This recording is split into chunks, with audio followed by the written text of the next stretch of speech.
जय हिंद दोस्तों, मैं मोहित कुमार आपका स्वागत करता हूं अपने इस एजुकेशनल प्लेटफॉर्म शिक्षा संगम 24 में। और दोस्तों, जैसा आप जानते हैं, हमारा इतिहास का जो सीरीज चल रही थी उसमें हम भारतीय इतिहास के साहित्यिक स्रोतों के बारे में डिस्कस कर रहे थे और उसमें हमने ब्राह्मण साहित्य के बारे में लगभग पूरा पढ़ लिया था। आइए दोस्तों, उसी श्रृंखला को आगे बढ़ाते हुए आज डिस्कस करते हैं ब्राह्मणेतर साहित्य, अर्थात ऐसा साहित्यिक ग्रंथ जिनमें ब्राह्मण साहित्य के अलावा जो किसी दूसरे धर्मों से संबंधित हैं, उन साहित्य को बोलते हैं ब्राह्मणेतर साहित्य। दोस्तों, ब्राह्मणेतर साहित्य में दो ग्रंथों को शामिल किया जाता है, एक है बौद्ध साहित्य और एक है जैन साहित्य। दोस्तों, बौद्ध साहित्य आप जानते हैं भगवान बुद्ध से संबंधित है। भगवान बुद्ध से संबंधित जो बौद्ध साहित्य है वो भगवान बुद्ध के बाद जब उनका परिनिर्वाण हो जाता है 383 ईसा पूर्व में, उसके बाद लिखा गया है बौद्ध भिक्षुओं के द्वारा। तो आइए दोस्तों डिस्कस करते हैं बौद्ध साहित्य के बारे में। तो दोस्तों, बौद्ध साहित्य में जो साहित्य लिखा गया है वो त्रिपिटक के रूप में मुख्यतः लिखा गया है। दोस्तों, यहाँ पे त्रिपिटक का मतलब समझ लेते हैं। इसका मतलब होता है थ्री बास्केट्स। पिटक का मतलब दोस्तों बास्केट होता है। पिटक मतलब टोकरी या बास्केट। दोस्तों, त्रिपिटक में तीन पिटकों को मुख्यतः माना जाता है। एक है सुत्त पिटक, दूसरा है विनय पिटक और तीसरा है अभिधम्म पिटक। दोस्तों, जो सुत्त पिटक है इसकी रचना प्रथम संगीति में की गई थी। प्रथम संगीति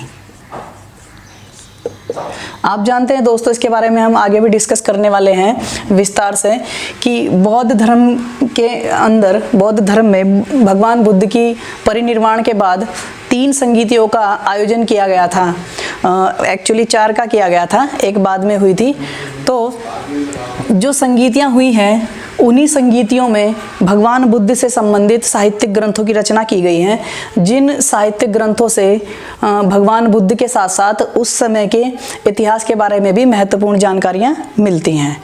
तो दोस्तों, जो सुत्त पिटक है उसकी प्रथम संगीति में रचना हुई थी और इसके 5 निकाय माने जाते हैं। पहला है दीर्घ निकाय, दूसरा है मध्यम निकाय, तीसरा है संयुक्त निकाय, चौथा है अंगुत्तर निकाय और 5वां है खुद्दक निकाय। दोस्तों, एक और ग्रंथ बहुत ही फेमस है बौद्ध धर्म का, जातक कथाएं। इन कथाओं में भगवान बुद्ध की पूर्व जन्म की कहानियां हैं। पूर्व जन्म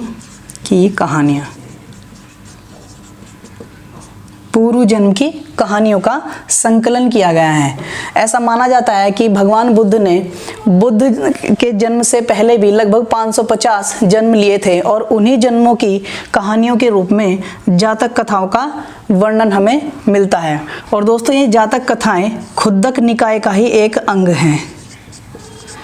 खुद्दक निकाय का ही एक अंग जातक कथाएं है। यहाँ से क्वेश्चन कई बार पूछा गया है कि जो जातक कथाएं हैं वह कौन से निकाय का अंग है। तो दोस्तों, इसका आंसर हो जाएगा खुद्दक निकाय का अंग है।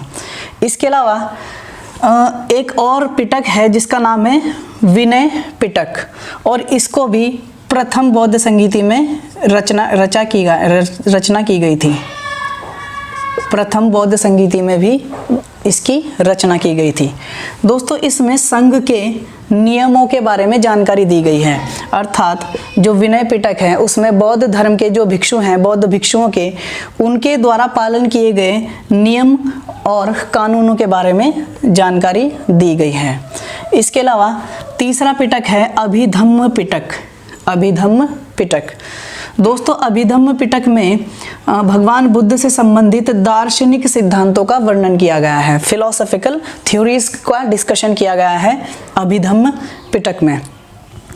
अगर इसकी रचना की बात की जाए तो अभिधम्म पिटक की रचना तृतीय बौद्ध संगीति में की गई थी, जो पाटलिपुत्र में आयोजित की गई थी सम्राट अशोक के द्वारा। इसके अलावा अगर बौद्ध धर्म के अन्य ग्रंथों के बारे में देखा जाए तो बौद्ध धर्म के बहुत सारे अन्य ग्रंथ भी हैं। आइए उनके बारे में थोड़ा सा डिस्कशन कर लेते हैं, यहाँ से क्वेश्चन अक्सर पूछे जाते हैं। दोस्तों अन्य ग्रंथों में अगर देखा जाए तो मिलिंद पन्नो, दीपवंश और महावंश ये तीनों पाली भाषा में लिखे गए हैं। पहला है मिलिंद पन्नो, दीपवंश और महावंश। दोस्तों आइए बात कर लेते हैं मिलिंद पन्नो के बारे में। एक यूनानी शासक हुए हैं, यवन शासक, जिनका नाम था मिनांडर। तो दोस्तों उन्होंने बौद्ध धर्म की दीक्षा ग्रहण कर ली थी और एक बौद्ध भिक्षु हैं बहुत ही फेमस प्रसिद्ध, नागसेन। तो जैसे ही मिनांडर, राजा मिनांडर ने बौद्ध धर्म की दीक्षा ग्रहण की तो उनका संवाद हुआ नागसेन के साथ और इस संवाद को ही एक पुस्तक का रूप दे दिया गया जिसका नाम है मिलिंद पन्नो।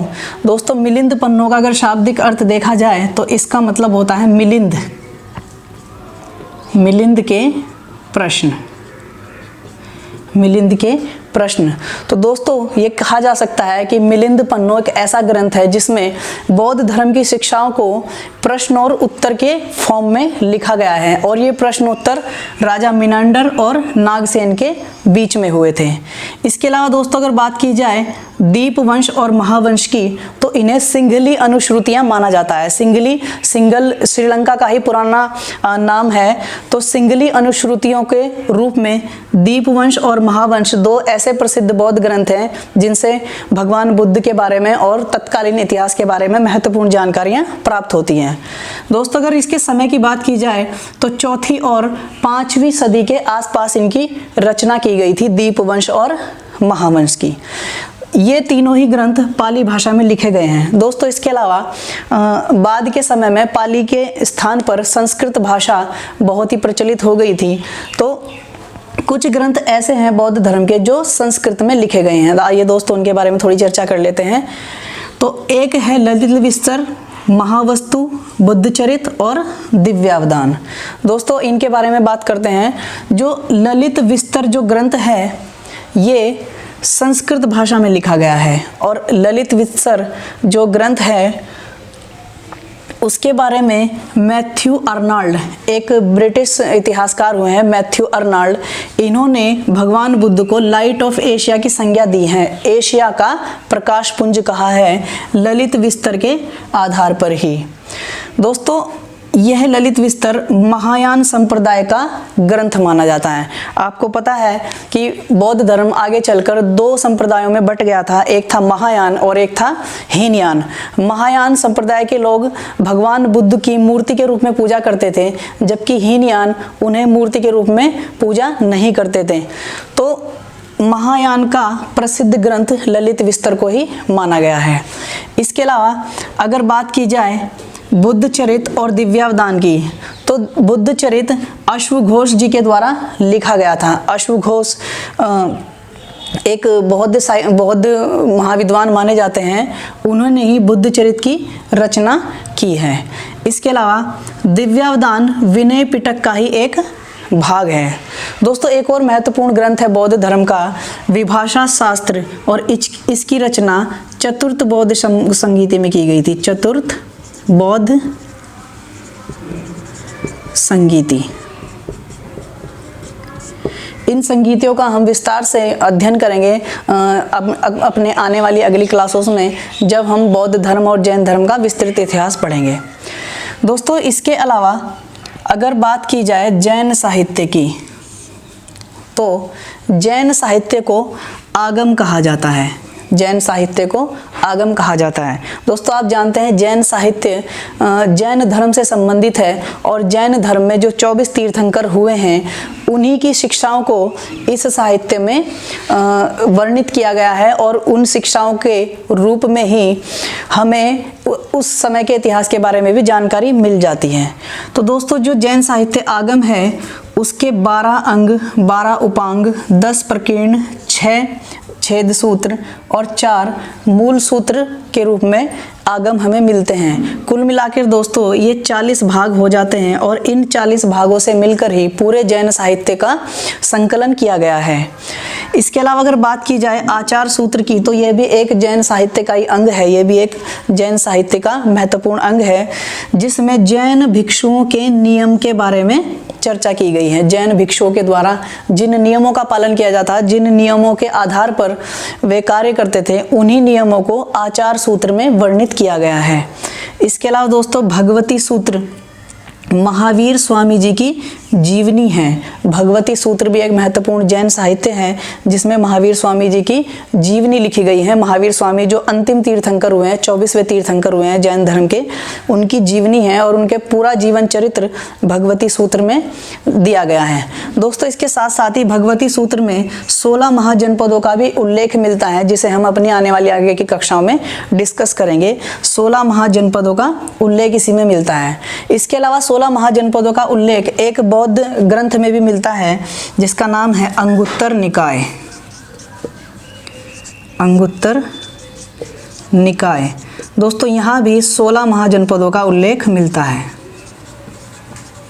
16 महाजनपदों का उल्लेख या वर्णन मिलता है। इसके अलावा ब्राह्मणेतर साहित्य के अलावा कुछ और साहित्य रचनाएं हमारे पास हैं, जिन्हें हम लौकिक साहित्य के बारे में जान सकते हैं, जिनका किसी विशेष धर्म से कोई संबंध नहीं है। तो आइए दोस्तों एक नज़र उन पर भी मार लेते हैं। देखते हैं लौकिक साहित्य कौन कौन से हैं। आइए दोस्तों बात कर लेते हैं धर्मेतर साहित्य के बारे में। ये ऐसी साहित्यिक रचना होती हैं जिनका किसी विशेष धर्म से कोई संबंध नहीं होता, बल्कि ये इतिहास के ऐसे लोगों के द्वारा लिखे गए ग्रंथ या साहित्य होता है जो अपने समय के इतिहास की बहुत ही ज़्यादा अच्छी जानकारी रखते हैं और अपने ग्रंथों के द्वारा, अपनी रचनाओं के द्वारा उन जानकारियों को इकट्ठा कर लेते हैं। तो आइए दोस्तों जरा बात कर लेते हैं इनके बारे में। तो धर्मेतर साहित्य में कुछ जो बहुत ही इंपॉर्टेंट ग्रंथ हैं, साहित्यिक ग्रंथ हैं, उनके बारे में देखते हैं। तो सबसे पहले नंबर आता है दोस्तों अर्थशास्त्र का। आप जानते हो अर्थशास्त्र एक राजनैतिक ग्रंथ है। राजनैतिक ग्रंथ है जो कौटिल्य या विष्णुगुप्त या एक और नाम है इनका चाणक्य द्वारा लिखा गया है। और दोस्तों आप जानते हैं कि ये मौर्य काल से संबंधित है। इसके बारे में हम आगे मौर्य काल के समय अच्छी तरह से चर्चा करेंगे। इसके अलावा मुद्रा राक्षस की अगर बात की जाए तो ये विशाख दत्त के द्वारा लिखा गया है और इसमें गुप्त काल से संबंधित जानकारी हमें मिलती है। यह गुप्त काल से संबंधित है। इसके अलावा अगर बात की जाए वृत्त कथा मंजरी तो क्षेमेंद्र जी के द्वारा लिखा गया है। कथा सरित सागर सोमदेव जी द्वारा लिखा गया है और ये सोमदेव विग्रह राज चतुर्थ के राज दरबारी माने जाते हैं। दोस्तों ये विग्रह राज वही राजा हैं जिन्होंने अजमेर में एक मंदिर का निर्माण किया था, जिसे तोड़कर बाद में 2.5 दिन का झोपड़ा बना दिया गया था। इसके बारे में विस्तार से चर्चा बाद में की जाएगी। बात की जाए अगर नीतिसार एक ग्रंथ की तो ये कामंदक जी के द्वारा लिखा गया है। महाभाष्य पतंजलि जो द्वारा लिखा गया है। और दोस्तों पतंजलि शुंग काल के बारे में जानकारी देते हैं। ये पुष्यमित्र शुंग के दरबारी थे। पुष्यमित्र शुंग जो शुंग वंश के संस्थापक राजा थे, तो पुष्यमित्र शुंग के दरबारी थे पतंजलि और इन्होंने महाभाष्य की रचना की। साथ में ये योग के भी जन्मदाता माने जाते हैं। इसके अलावा अगर बात की जाए मालविकाग्निमित्रम, ये भी एक ऐतिहासिक ग्रंथ है जो कालिदास जी के द्वारा लिखा गया है। कालिदास जी द्वारा और भी बहुत सारे ग्रंथ लिखे गए हैं जिनके बारे में हम चर्चा करेंगे। जैसे कि आप जानते हो विक्रमोर्वशी है और अभिज्ञान शाकुंतलम जो कालजयी रचना है उनकी। हर्षचरित के अगर मैं बारे में बात करूं तो ये बाण भट्ट जी के द्वारा लिखा गया है। दोस्तों बाण भट्ट जी हर्ष जो हर्षवर्धन शासक हुए हैं उनके समय की जानकारी हर्षचरित्र में दे देते हैं। पृथ्वीराज रासो एक बहुत ही महत्वपूर्ण ग्रंथ है। पृथ्वीराज रासो जो चंद्रबरदाई जी द्वारा लिखा गया है और ये पृथ्वीराज चौहान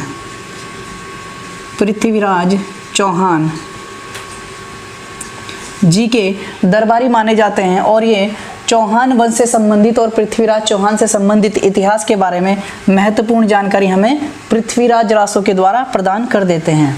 दोस्तों अगर बात की जाए गीत गोविंद की तो ये जयदेव जी द्वारा लिखा गया है और जयदेव लक्ष्मण सेन जो बंगाल के शासक थे, लक्ष्मण सेन के दरबारी थे जयदेव, और इन्होंने गीत गोविंद की रचना की है। इसके अलावा भास जी के द्वारा लिखा गया है स्वप्न वासव दत्ता। इसके अलावा मृच्छकटिकम शूद्रक जी के द्वारा लिखा गया है। दोस्तों शूद्रक जी के बारे में अधिक जानकारी मौजूद नहीं है, कहीं कहीं ये प्रमाण मिलता है कि शूद्रक कोई शासक हुआ करते थे, और लेकिन ये पूरी तरह से प्रमाणिक नहीं है, तो केवल इनका नाम मिलता है शूद्रक, जिनके द्वारा मृच्छकटिकम की रचना की गई है। दोस्तों अगर मृच्छकटिकम के अर्थ की बात की जाए तो इसका अर्थ होता है मिट्टी की गाड़ी, मिट्टी की बैलगाड़ी, मिट्टी की बैलगाड़ी। दोस्तों अगर बात की जाए हितोपदेश तो ये कथाओं का एक संकलन है जो इतिहास की जानकारी कथाओं के द्वारा हमें दे देता है, और इसे नारायण पंडित जी द्वारा लिखा गया है। दोस्तों बात की जाए अगर गार्गी संहिता की तो ये कात्यायन द्वारा लिखा गया है। कहीं कहीं इनका नाम गर्ग मुनि भी मिल जाता है, कहीं कहीं इनका नाम गर्ग मुनि भी मिल जाता है। ज़्यादातर कात्यायन ही मिलेगा आपको ऑप्शन में, तो कात्यायन या गर्ग मुनि में से जो हो तो आंसर आपको लगा देना है। महाभाष्य की बात की जाए तो पतंजलि के द्वारा लिखा गया है महाभाष्य। इसके अलावा अगर पंचतंत्र की बात करूं तो विष्णु शर्मा जी के द्वारा लिखा गया है। दोस्तों ये सारे के सारे ही अपने आप में बहुत ही इंपॉर्टेंट ग्रंथ है, साहित्यिक ग्रंथ है, इनके बारे में डायरेक्ट क्वेश्चन पूछा जाता है, तो सीधा आपको ये सारे याद रखने हैं और उनके संबंधित लेखक याद रखने हैं। रेलवे वगैरह में बहुत ही सीधा क्वेश्चन पूछते हैं कि इसका लेखक कौन है, तो आपको यहाँ से इसे एज इट इज़ याद कर लेना है।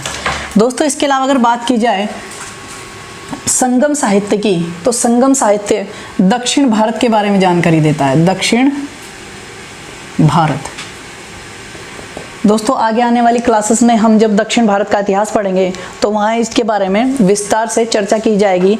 एक छोटा सा इंट्रोडक्शन यहाँ पे इसका कर लेते हैं कि जो संगम साहित्य है वो दक्षिण भारत के चोल, चेर और पांडे ये 3 राज्य हुए हैं, उन्हीं से संबंधित है जिस संगम साहित्य जो दक्षिण भारत के बारे में हमें जानकारी देता है। दोस्तों ऐसा माना जाता है कि दक्षिण भारत में 3 बड़े संगम का आयोजन किया गया था, ऐसा कह सकते हैं 3 बड़े सम्मेलन का आयोजन किया गया था, जिसमें बहुत सारे तमिल कवियों ने भाग लिया था, और उन तीनों ही संगमों में उन्होंने तमिल साहित्य की रचना की, जो तमिल साहित्य का बहुत ही महत्वपूर्ण अंग माने जाते हैं। आइए उनके बारे में एक छोटा जानकारी ले लेते हैं। अगर बात की जाए तिरुकुरल, ये एक तमिल ग्रंथ है जिसकी रचना तिरुवल्लुवर ने की थी 2 AD से लेकर 6 AD के बीच में। दोस्तों एक और ग्रंथ है तोलकापियम, तो इसकी रचना तोलकापियर जी ने की थी, जो अगस्त्य ऋषि जी के शिष्य थे, अगस्त्य ऋषि जी के शिष्य थे। दोस्तों अगस्त्य ऋषि जी को ही दक्षिण में आर्य संस्कृति को ले जाने का श्रेय दिया जाता है। तो इन 3 संगमों का जो आयोजन किया गया था, माना जाता है कि वो अगस्त्य ऋषि के द्वारा ही किया गया था। तो अगस्त्य ऋषि के 12 शिष्यों में से एक बहुत ही इंपॉर्टेंट शिष्य हैं तोलकापियर, और उन्होंने ही तोलकापियम की रचना की थी, जो तमिल साहित्य का बहुत ही महत्वपूर्ण साहित्य माना जाता है। इसके बाद अगर बात की जाए शिलप्पदिकारम, तो इसे तमिल का फर्स्ट साहित्य माना जाता है, या कह सकते हैं कि तमिल साहित्य का प्रथम ग्रंथ माना जाता है शिलप्पदिकारम का। दोस्तों अगर इसका अर्थ के बारे में बात की जाए तो ये नुपुर की कहानी, इसका अर्थ होता है शिलप्पदिकारम का नुपुर की कहानी। तो इसमें नुपुर की कहानी वर्णित है, जिसको इलांगो आदिगल के द्वारा लिखा गया है। इलांगो आदिगल नाम के व्यक्ति द्वारा शिलप्पदिकारम की रचना की गई है। दोस्तों इसमें अगर कहानी की बात की जाए तो इसमें कोलवन और कण्णगी 2 पति पत्नी की एक कहानी वर्णित है, जिसमें कोलवन और कण्णगी मुख्य पात्रों के रूप में आते हैं, मिलते हैं। दोस्तों शिलप्पदिकारम का ही एक सीक्वल लिखा गया है शिलप्पदिकारम के बाद में, जो तमिल साहित्य का बहुत महत्वपूर्ण अंग है, मणिमेखलई। मेखलई, दोस्तों इसे सीतलई सतनार जी के द्वारा लिखा गया है, जो मथुरा के एक व्यापारी थे, व्यापारी। और ये व्यापारी जो मथुरा से संबंधित है, इन व्यापारी ने ही मणि मेखले की रचना की है। माना जाता है कि ये शिलप्पादिकारम का सीक्वल है, अर्थात जहाँ पर शिलप्पादिकारम की कहानी समाप्त होती है वहीं से मणि मेखले की कहानी स्टार्ट होती है। और दोस्तों इसमें लिखा क्या गया है, तो जो कोलवन और कण्डगी जो पति पत्नी थे शिलप्पादिकारम के पात्र, तो कोलवन की जो दूसरी पत्नी थी माधवी, दोस्तों माना जाता है कि ये एक वेश्या थी, एक वेश्या थी, वेश्या। तो कोलवन की जो दूसरी पत्नी थी माधवी, जो एक वेश्या थी, उन्हीं की एक पुत्री है मणि मेखलई। तो दोस्तों उसी के बारे में इसमें जानकारी दी गई है, उसी की कहानी इसमें वर्णित है। इसीलिए कहा जाता है कि मणि मेखले शिलप्पादिकारम का सीक्वल है, अर्थात इसी का अगला भाग है। दोस्तों इसके अलावा एक और तमिल साहित्य का बहुत ही इंपॉर्टेंट ग्रंथ है जीवक चिंतामणि, जीवक चिंतामणि। इसके रचनाकार तिरुतक्कदेवर को माना जाता है, जो एक जैन थे, जो एक जैन थे तिरुतक्कदेवर, इन्होंने जीवक चिंतामणि की रचना की है। दोस्तों जीवक चिंतामणि की अगर कहानी के बारे में बात की जाए तो एक राजकुमार है जीवक, ये जो जीवक चिंतामणि है इसमें जीवक एक राजकुमार है और उन्हीं की कहानी लिखी गई है तमिल में।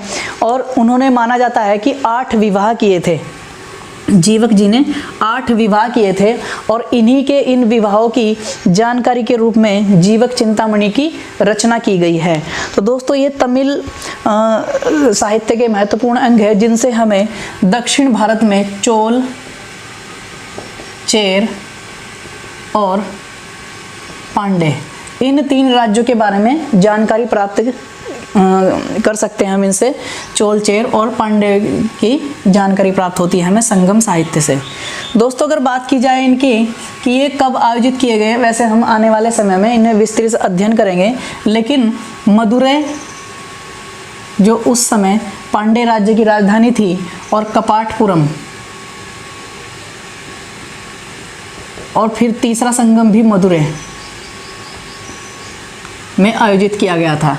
तो दोस्तों यहाँ से भी बहुत इंपॉर्टेंट क्वेश्चन पूछे जा सकते हैं तमिल साहित्य से, तो आप इन्हें अच्छी तरह से याद रखिएगा और इनसे डायरेक्ट क्वेश्चन बनते हैं। आइए दोस्तों बात कर लेते हैं अब विदेशियों के द्वारा दिए गए साहित्य के बारे में, क्योंकि विदेशी जो यात्री थे या विदेशी जो व्यक्ति थे उनके द्वारा दिए गए साहित्य में भी भारत के इतिहास के बारे में बहुत ही महत्वपूर्ण जानकारियाँ हमें मिल जाती हैं। आइए देख लेते हैं ये कौन कौन से विदेशी साहित्यकार हैं और उन्हें कितने कैटेगरी में डिवाइड किया जा सकता है। तो दोस्तों विदेशियों को हम 3 कैटेगरी में डिवाइड कर सकते हैं। एक को हम कह सकते हैं यूनानी यात्री, और चीनी यात्री या अरबी यात्री। तो आइए इनके बारे में थोड़ा सा जानकारी ले लेते हैं। दोस्तों जो यूनानी लेखक हैं वो यूनान से भारत की किसी न किसी समय पर यात्रा करके आए हैं। इनमें देख लेते हैं दोस्तों, इन्हें भी 3 कैटेगरी में डिवाइड किया जा सकता है। एक तो सिकंदर से पूर्व आने वाले यात्री, एक सिकंदर के साथ आने वाले यात्री, और तीसरा सिकंदर के बाद में आने वाले यात्री। दोस्तों आप जानते ही हैं पहला यूनानी या पहला यूरोपीय सिकंदर था जिसने भारत में आक्रमण किया या भारत के किसी भूभाग के पास वो आया। तो दोस्तों सिकंदर से पहले आने वाले जो यात्री हैं उनमें मुख्य हैं टेसियस जो ईरान का वैद्य था, और हेरोडोटस। आप जानते हैं हेरोडोटस के बारे में हम पहले भी डिस्कस कर चुके हैं, इतिहास का पिता इन्हें कहा जाता है।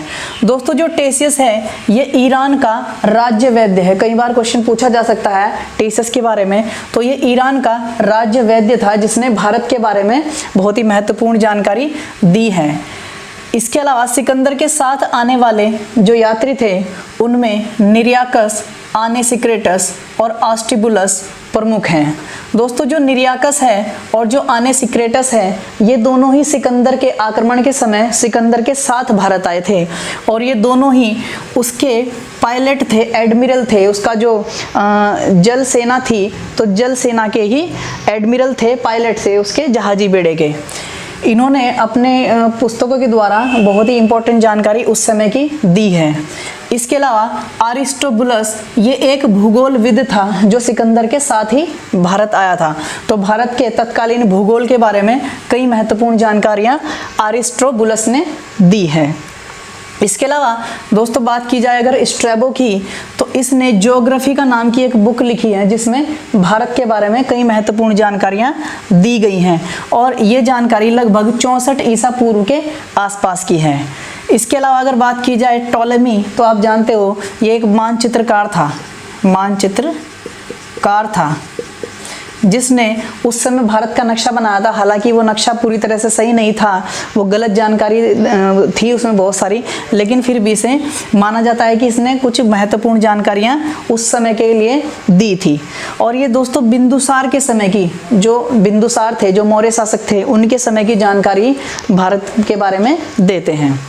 आइए बात कर लेते हैं सिकंदर के बाद आने वाले यूनानी यात्रियों की। तो इसमें बहुत ही इंपॉर्टेंट है, बहुत बार क्वेश्चन पूछा गया है मेगास्थनीज से और डाइमेकस से। दोस्तों सिकंदर के बाद सिकंदर का एक राजदूत, सिकंदर का ये एक उत्तराधिकारी हुआ है सेल्यूकस निकेटर। तो सेल्यूकस निकेटर के राजदूत के रूप में मेगास्थनीज भारत आया था और वो चंद्रगुप्त मौर्य के राज दरबार में रहा था।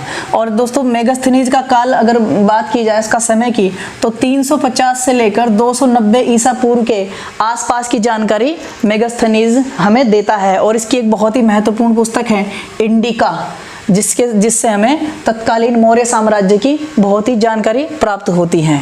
इसके अलावा अगर बात की जाए डाइमेकस की, तो दोस्तों डाइमेकस भी एक यूनानी ही राजदूत था जो अंटियोकस का राजदूत माना जाता है। दोस्तों ये अंटियोकस सेल्यूकस निकेटर का ही उत्तराधिकारी हुआ है बाद में, और अंटियोकस का राजदूत डाइमेकस था जो पुनः चंद्रगुप्त मौर्य के ही दरबार में आया था। दोस्तों अगर बात की जाए चीनी लेखकों के बारे में, तो चीनी लेखकों में बहुत सारे तो इंपॉर्टेंट नहीं है, लेकिन कुछ एक है जो क्वेश्चन जहाँ से बन जाता है। दोस्तों इसमें सबसे पहला यात्री है फाहियान। अगर पूछा जाए कि पहला चीनी यात्री कौन था जो भारत आया था, तो दोस्तों फाहियान आया था और इसका समय था लगभग 399 से 414 ईस्वी का, जो चंद्रगुप्त विक्रमादित्य के दरबार में भारत आया था। चंद्रगुप्त विक्रमादित्य दोस्तों गुप्त वंश से संबंधित है। तो फाहियान के जो लिखित विवरण है उससे हमें गुप्त वंश के बारे में जानकारी प्राप्त होती है, विशेषतः चंद्रगुप्त द्वितीय या चंद्रगुप्त विक्रमादित्य के बारे में। दोस्तों अगर बात की जाए तो फाहियान की एक पुस्तक है फोको की। इस पुस्तक में भारत के बारे में तत्कालीन जानकारी हमें प्राप्त हो जाती हैं। इसके अलावा अगर बात की जाए दूसरा यात्री, तो था दोस्तों हुएनसांग। कई बार इससे क्वेश्चन आ जाता है। हुएनसांग 629 से 645 ईस्वी के आसपास भारत में रहा और दोस्तों ये हर्ष के समय में भारत रहा था, तो हर्षकालीन जानकारियां हमें देता है। दोस्तों इसकी बहुत इंपॉर्टेंट पुस्तक है CU की। हुएनसांग ने एक पुस्तक लिखी है CU की, जिसमें उसने भारत का वर्णन किया है। इसके साथ साथ ही ये एक इम्पॉर्टेंट पॉइंट है कि हुएनसांग ने नालंदा विश्वविद्यालय में शिक्षा ग्रहण की थी। लगभग 6 वर्ष हुएनसांग नालंदा विश्वविद्यालय में रहा था और उसने वहाँ पर अध्ययन किया था। इसके अलावा एक और इम्पॉर्टेंट लेखक है चीन का जिसका नाम है इत सिंह, और ये 613 से लेकर 615 ईस्वी के बीच में भारत में रहा है और इस समय की जानकारी ये दे देता है। इसके अलावा एक और लेखक के बारे में क्वेश्चन आ जाता है, इसे चौथा लेखक मान लेते हैं हम, हुए ली। दोस्तों ये हुएनसांग के बाद में आया था और इसने हुएनसांग की जीवनी लिखी है। हुएनसांग की जीवनी, इसने हुएनसांग की जीवनी लिखी है, हुए ली ने। ये भी एक चीनी लेखक ही था। दोस्तों अगर बात की जाए अरबी लेखकों के बारे में, तो अरबी लेखकों में दो बहुत ही लेखक इंपॉर्टेंट माने जाते हैं, अल-बरूनी और सुलेमान।